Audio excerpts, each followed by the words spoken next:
আমার প্রিয় ছোট্ট বন্ধুরা, আজ আমি তোমাদের একটা সুন্দর গল্প শোনাবো।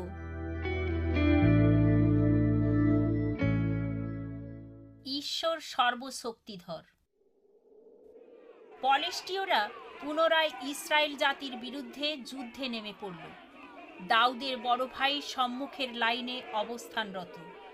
তিনি তাদের খাবার পরিবেশনের কাজে নিয়োজিত, আর তারা কিভাবে যুদ্ধ চালাচ্ছে তা দেখার জন্য তিনি যখন যুদ্ধের ময়দানে এসে পড়লেন, তখন তিনি সত্যিকার এক দানবাকৃতির মূর্তি দেখতে পেলেন, কমপক্ষে 10 ফুট লম্বা, যা ছিল বিপরীত পক্ষে অর্থাৎ শত্রু পক্ষে।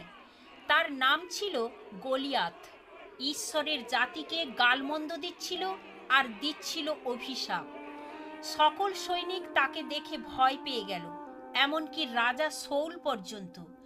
ঈশ্বর সবার চেয়ে যে অধিক শক্তিধর সে কথা তারা কি ভুলে গিয়েছিল?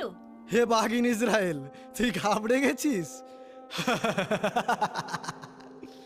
আমি তোর মাংস পাখির খাবার বানাবো। তোর ঈশ্বর তোর কোনো কাজে আসবে না, তার চাইতে আমি অনেক শক্তিধর। তোমরা কি সব কথা শুনেছ? ঈশ্বরকে নিয়ে এসে তামাশা করছে। তাকে কি এভাবে ঈশ্বর বিরোধী কথা বলার সুযোগ দিবে? পলেষ্টীয়দের এমন টিটকারিতে দাউদ বড়ই অস্থির হয়ে পড়লেন। ইসরায়েলদের নিয়ে টিটকারি এক কথা, কিন্তু ঈশ্বরকে নিয়ে টিটকারি অত্যন্ত মারাত্মক বিষয়। সে সীমা ছাড়িয়ে অনেক দূর চলে গেছে। তাৎক্ষণিক দাউদ রাজা শৌলের কাছে গিয়ে গলিয়তের বিরুদ্ধে যুদ্ধের অভিপ্রায় জানালেন। যুদ্ধ জয়ের বিষয়ে দাউদ নিশ্চিত ছিলেন। তিনি কেবল রাখালের ব্যবহৃত থলে, ফিঙ্গা ও পাথর তুলে নিলেন আর গলিয়তের দিকে চলতে শুরু করলেন। ঈশ্বরের শক্তি সবচেয়ে বেশি, এই জ্ঞানই তাকে অসীম সাহস জুগিয়েছে। অনেক সৈন্য নিজেদের চোখকে বিশ্বাস করতে পারেনি রাখাল বালকের কর্মকাণ্ড দেখে। তাদের নিঃশ্বাস বন্ধ হবার উপক্রম হলো। গলিয়াত ক্রমেই কাছে আসলো। আমি কি কুকুর যে লাঠি নিয়ে আমার সামনে এসেছিস?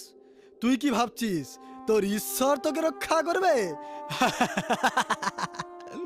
তোর ঈশ্বরের চাইতে আমি অনেক শক্তিধর। আমি তোকে হত্যা করব।